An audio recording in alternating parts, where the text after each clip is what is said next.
So yun guys, kalalapag lang natin tataya tayo ng loto, no? Kaya first day natin ngayon. So, taya tayo ng loto.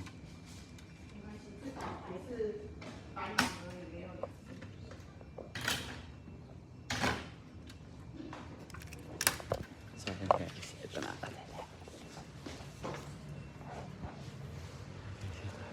Ng loto, no?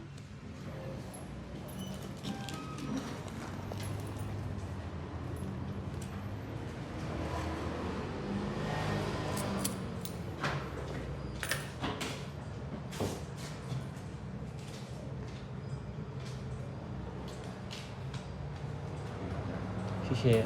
So guys, ito na. Tataya tayo ng loto. So yan, first day natin, no? Ayan. Ubusan natin.